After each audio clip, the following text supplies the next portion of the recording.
Hello friends, the viral media में आप सबका स्वागत है। दोस्तों, हम सबको पता है कि पोल्ट्री फार्म का जो बिज़नेस है वो बहुत ही बेहतरीन बिज़नेस है, जहाँ पे कम से कम इन्वेस्टमेंट में आप जल्द से जल्द उसके रिटर्न्स भी मिल सकते हैं।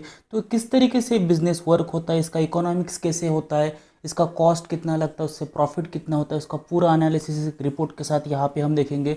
अगर इस तरीके के वीडियोस आपको अच्छे लगते होंगे तो यहाँ पे सब्सक्राइब कीजिएगा, क्योंकि इसी तरीके की वीडियोस की नोटिफिकेशन आपको जल्द से जल्द मिलते रहेंगे। तो चलिए स्टार्ट करते हैं। तो सबसे पहले यहाँ पे देख लेते हैं कि आज भारत में बॉयलर फार्मिंग का एक सुविकसित व्यवसाय के रूप में उभर चुका है। और बॉयलर मुर्गी जो है उसका पालन कम समय में अधिक से अधिक पैसे कमाने का एक व्यवसाय है। तो हम सबको पता है कि कम समय में 45 डेज या 50 डेज में आपको एक लॉट से पैसे मिल जाते हैं। तो ये एडवांटेजेस क्या है कि इनिशियल इन्वेस्टमेंट बाकी जो बड़े बड़े बिजनेस है जैसे गोट फार्म हो इसके मुकाबले में कम रहता है। रियरिंग पीरियड 5 से 6 वीक्स का, यानी कि एक लॉट आपका 6 वीक्स के बाद आपको नया लॉट भी मिल जाता है। और ज़्यादा से ज़्यादा आप बर्ड्स भी वहाँ पे रख सकते हैं और फास्ट रिटर्न मिलता है। और अभी जो फिलहाल मार्केट में डिमांड भी उसकी बहुत ज़्यादा चल रही है। तो यहाँ पे एक देख लेते हैं कि जैसे मैंने स्टार्ट में बताया कि अगर कोई बॉयलर प्रजाति की कोई मुर्गा या मुर्गी हो, तो अगर उसको सही तरीके से खाना दाना मिल जाए तो यहाँ पे 6 हफ्ते में लगभग वो 1.5 से 2 किलो हो जाती है। तो यानी कि अगर एक साइकिल को 45 to 60 डेज लगते हैं तो ईयर में आप कम से कम 5 साइकिल या कुछ लोग 6 साइकिल तक भी लेते हैं, लेकिन 4 से 5 साइकिल तो हर व्यक्ति यहाँ पे कर सकता है। तो यहाँ पे सबसे बड़ी चीज़ है कि आप जहाँ पे भी अपना बॉयलर का जो बॉयलर फार्म है उसको अगर स्टार्ट करना चाहते हैं तो एक बात आपको ध्यान में रखना है कि वहाँ पे बिजली और पानी की सुविधा होनी चाहिए। और दूसरी बात है कि वो सड़क से ज़्यादा दूर ना हो, ताकि जो भी बर्ड्स आते हैं जाते हैं या आप उसको सेल करते हो वो सारी चीज़ें आपको जल्द से जल्द मिल जाए। और जहाँ पे भी है आपको वहाँ पे जो चूजे या ब्रॉयलर दाना या जब दवाई या वैक्सीन इसी तरीके की सारी जो चीज़ें हैं, और साथ में साथ जो बाज़ार आपको चाहिए उसको बेचने के लिए वो भी वहाँ पे उपलब्ध हो। तो इस तरीके से आपको एक प्लेस चूज़ करना है और उसी तरीके से आपको वहाँ पे उसको पूरा इन्वेस्ट करके शेड को खड़ा करना है। तो सबसे पहले देख लेते हैं इस वीडियो में, तो हम सीधा सीधा जो इकोनॉमिक्स पार्ट है उसके ऊपर देखने वाले कि कितना इन्वेस्टमेंट है, कितना प्रॉफिट है, कितना लॉस है, किस तरीके से मॉर्टिलिटी है, इसके सारी चीज़ों के चलते लास्ट में कितना प्रॉफिट मिलता है। तो सबसे पहले देख लेते हैं कि जो कैपिटल कॉस्ट है, यानी कि वन टाइम जो कॉस्ट कहते हैं कि स्टार्टिंग में आपको शेड का हो या बॉयलर फीडर का हो या इंस्टॉलेशन का हो, इलेक्ट्रिफिकेशन का, इतना उसको जो आप वन टाइम कैपिटल कॉस्ट कह सकते हो। तो कैपिटल कॉस्ट में देखा जाए तो अगर 4,000 ब्रॉयलर का अगर आप यहाँ पे प्लान करते हो तो लगभग 2,000 से 2,500 स्क्वायर फीट का आपको यहाँ पे शेड लगता है। तो उसकी अगर कॉस्ट देखा जाए तो रूरल एरियाज़ में उसको बनाने में लगभग 5 लाख रुपीज़ का खर्चा आता है। और अगर आप अच्छे शहर में उसको खड़ा करना चाहते हैं तो उससे थोड़ा ज़्यादा खर्चा आता है। और कॉस्ट ऑफ पोल्ट्री इक्विपमेंट जो है, जैसे कि फीडर हो, वाटर ब्रोडर हो, चिक्स हो, वो 15 से 20 रुपये पर बर्ड, यानी कि आपका जो प्लान है अभी 4,000 बॉयलर का है तो 60,000 से लेके 80,000 रुपीज़ का आपको यहाँ पे जो खर्चा आता है। इलेक्ट्रिफिकेशन या फिर इलेक्ट्रिकल इंस्टॉलेशन का लगभग 20,000 खर्चा आता है। और यहाँ पे और एक बात है कि मैंने यहाँ पे जो वाटर पंप्स या फिर जो पाइपलाइन जो आपका वाटर चाहिए उसके यहाँ पे खर्चा इंक्लूड नहीं किया, क्योंकि यहाँ पे पकड़ के चल रहा हो कि रूरल एरियाज़ में जहाँ पे आप इसको स्टार्ट कर रहे हो वहाँ पे ऑलरेडी पाइपलाइन होगी या फिर उसको जो आपका वाटर सप्लाई का कनेक्शन रहेगा। तो लगभग उसको छोड़ के आपको यहाँ पे वन टाइम जो कॉस्ट है वो 6 लाख रुपीज़ का यहाँ 4,000 बॉयलर की जाएगा।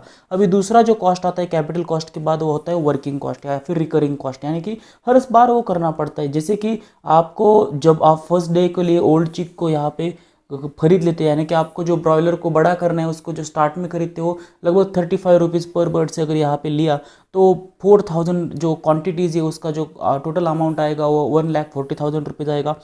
और कॉस्ट ऑफ कॉन्सेंट्रेटेड फीड जो है एट 3.5 kg पर बर्ड एट 20 रुपीज़ पर kg फॉर 4,000 बर्ड, यानी कि 4,000 जो बर्ड्स है उसके लिए हर एक को आपको जो 45 to 60 डेज का जो पीरियड है उसमें 3.5 kg का आपको खाना लगता है। उसको अगर देखा जाए तो 20 रुपीज़ पर kg इस हिसाब से जो टोटल जो खाने का या उनका फीडिंग का जो कॉस्ट है वो 2,80,000 है। और बाकी जो आपके मिसलेनियस कॉस्ट है जैसे कि इलेक्ट्रिसिटी, मेडिसिन, वैक्सीनेशन या फिर लेबर के, तो दो लेबर अगर पकड़ के चले तो एक लॉट्स के लिए और 30,000 रुपये इसके लगभग टोटल जो है बाकी का खर्चा आ जाता है। तो अगर देखा जाए तो वो एक लॉट का यानी कि 45 to 60 डेज का वर्किंग कैपिटल जो है 4,000 बॉयलर के लिए वो 4,50,000 है। यानी कि एक साल में अगर आप 5 लॉट्स लेते हो तो आपका लगभग जो टोटल कॉस्ट है वर्किंग कैपिटल एक साल का 22.5 लाख हो जाए, 22.50 लाख यहाँ पे हो जाएगा।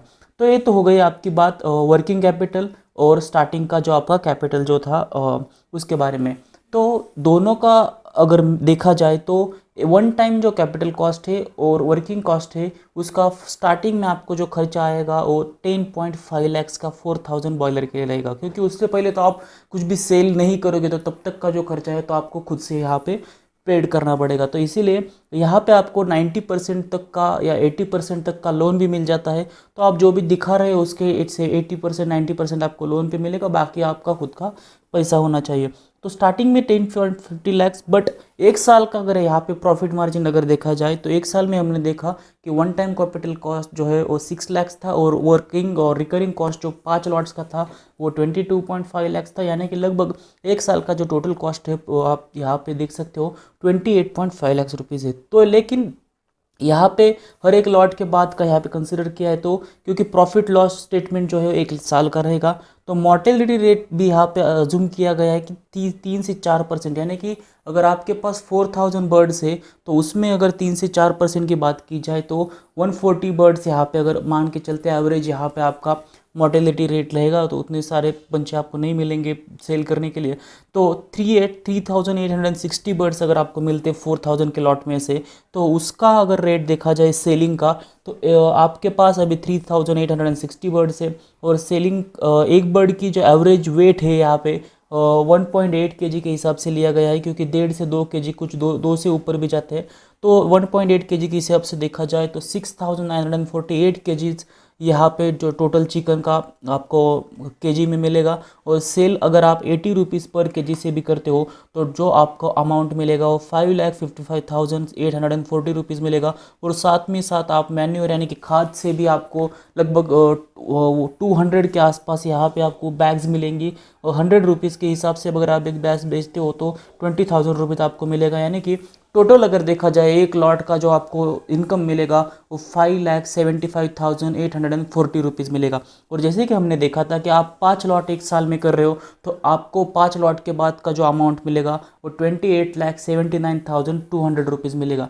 तो हमने देखा था कि अभी जो सेल करने के बाद जो अमाउंट आ रहा था 28,79,200 रुपीज़ था। और जो स्टार्टिंग का आपका one time capital cost plus recurring cost एक साल का 5 लॉट के बाद जो आया था वो 28,50,000 आया था, यानी कि एक साल के बाद आपका सारा जो खर्चा है आपका शेड का, आपका जो भी वन टाइम कैपिटल कॉस्ट है सब खत्म करके आपको जो प्रॉफिट रहेगा वो 29,200 रुपीज़ एक साल के बाद रहेगा, क्योंकि आपका यहाँ पे कैपिटल कॉस्ट और बाकी सारी चीज़ें यहाँ पे ऐड की गई है। लेकिन सेकेंड साल के बाद यानी कि सेकेंड ईयर ऑनवर्ड्स आपको एक कोई कॉस्ट नहीं रहेगी जो वन टाइम कॉस्ट थी। तो इसीलिए अगर देखा जाए तो सेकेंड ईयर के बाद आपको जो प्रॉफिट मिलेगा हर साल का वो 28.79 जो आपका सेलिंग है और 22.5 आपका जो रिकरिंग कॉस्ट एक साल का, तो लगभग 6,29,200 रुपीज़ पर ईयर आपको यहाँ पे 5 लॉट के बाद का प्रॉफिट मिलेगा। यानी कि अगर उसको डिवाइड बाय 12 करते तो पर मंथ आपको 52,433 रुपीज़ मिलेंगे।